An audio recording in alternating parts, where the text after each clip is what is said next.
Hello friends, welcome to Banker Zone. In this video, we will complete some numerical based on the debt turnover ratio, and the new topic here we will add is the collection of calculating the average collection period. So friends, in this see the numerical friends. See what they are saying. They are saying calculate the debt turnover ratio and average collection period. Average collection period we have to find, as well as debtor turnover ratio we have to find.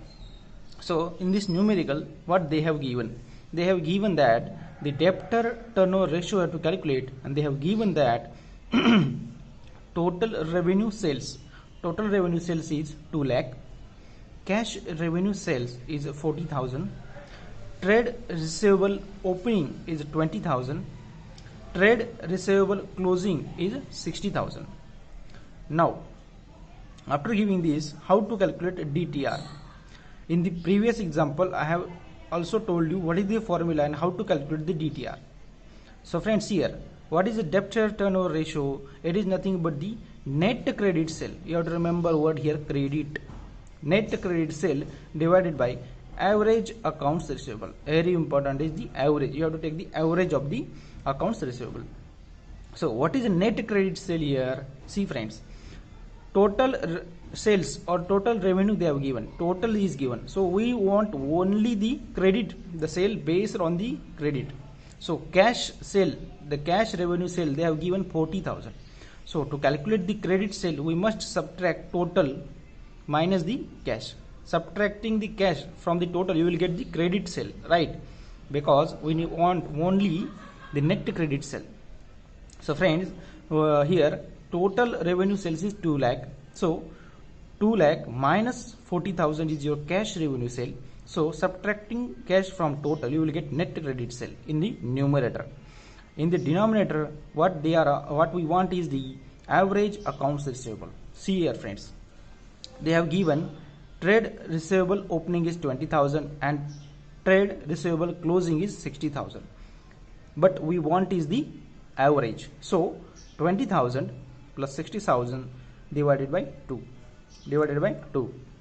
So you will get 2 lakh minus 40, you will get 1 lakh 60,000 divided by 20 plus 60 is 80. 80 divided by 2 is 40,000. So 1 lakh 60,000 divided by 40,000, you will get 4. You will get 4 4 is a 16.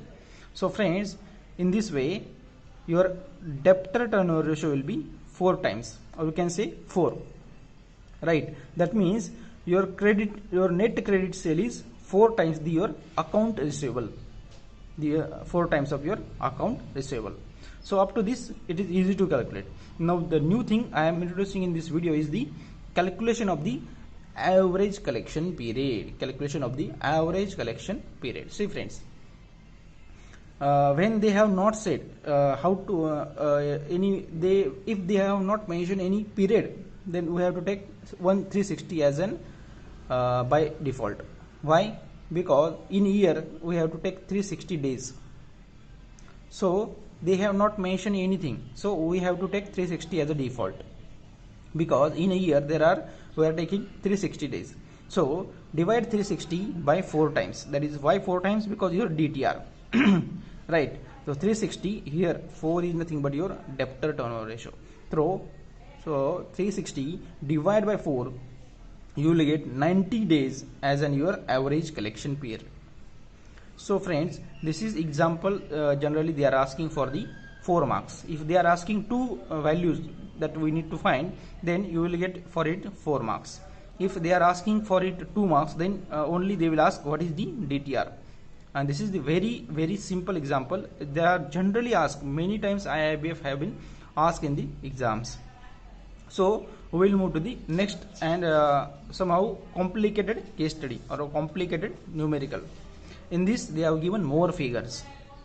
So friends, see here, in the same type I am taking this more complicated example. See friends, total sales in the next numerical they have given 11 lakh. Cash sales is 1 lakh 65,000. Return is 11,000. Doubtful debt is 1910. Opening debtors is 55,000. closing debtors is 66,000, opening bill receivable is 11,000, closing bill receivable is 22,000. So friends, here, and they are saying that they calculate DTR and find average collection period in weeks. Now they have mentioned in weeks we have to find the average collection period. In the last example itself, we have seen the what is the formula for the DTR, that is the debt collection ratio. They have given lot of things here. They have given in the receivables, that is closing, when we calculate the average account receivable, last time we saw only 2 things. They have given the 4 things here. So what is the formula to calculate the DTR? In the recently we have said that the formula is net credit sale in the numerator, net credit sale in the numerator, in the denominator is the average accounts receivable, in the denominator is the average of the accounts receivable. So friends, while solving this, see what is the net credit sale here. See what they have given. We want only the credit sale, we want only the net credit sale. So they have given total sale is 11 lakh, cash sales is 1,65,000 and return is 11,000. So as we want only a credit sale, we will subtract cash sale and return from the total sale, So 11 lakh minus 1,65,000 as it is a cash sale and minus 11,000 as it is a return. So friends, see, use the calculators. So what you will get, say it is 11 lakh, right, minus 1,65,000 minus 11,000.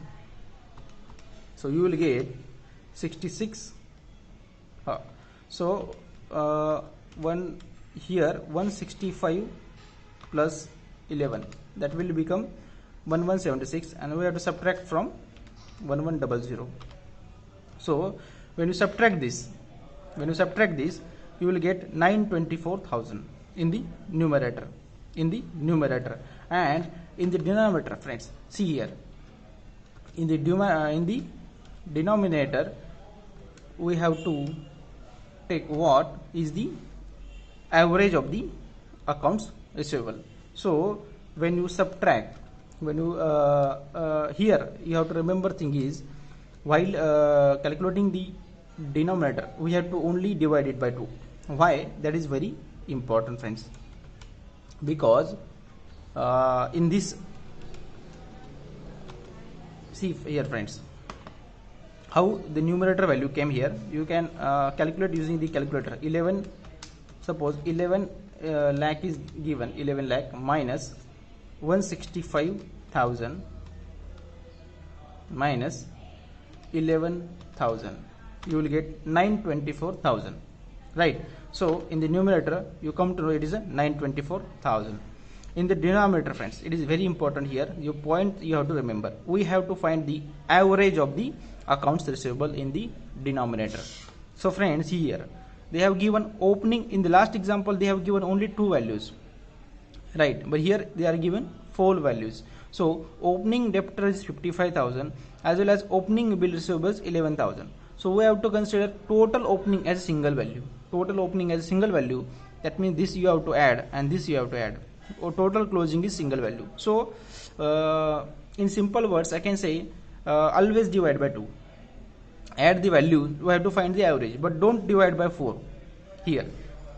The word average and values are 4, that's why don't divide it by 4. Always remember divide it by 2. Why? Because we have to consider the opening and closing as the single entity, right? So I have added 4 values, that is opening plus closing, and in the divided by 2. So after solving this you will get 77,000. After solving this you will get 77,000. When you divide 924 by 77 you will get 12 times. 924 divided by 77. See here friends, 924 divided by 77 you will get 12 times. So friends, you come to know that your DTR is 12. Now see friends, in the next they are saying calculate the average collection period. So So I have already told in the previous numerical how to calculate the average collection period. They have said that the average collection period find in a week. So we must remember in a year there are 52 weeks, right? 52 Sundays in a week. In a year, sorry, in a year there are 52 weeks, right? So divide 52 by your DTR. By your DTR you have to divide. So 52 divided by 12, you will get 4.33. You will get 4.33. See friends, 52 divided by 12, you will get 4.33. So in this fashion you will come to know that average collection period is 4.33 weeks. 4.33 weeks, and that is your answer. So this type of numerical they are asking for 4 to 5 marks, because this is somehow complicated. By seeing the figure itself you come to know easily how to calculate the answer, friends. So friends, in this video and up to this video we have completed our debtor turnover ratios. In the next video we'll solve numerical and case study based on the creditor turnover ratio. So friends, don't forget to subscribe and share Bankers Zone. Thank you friends.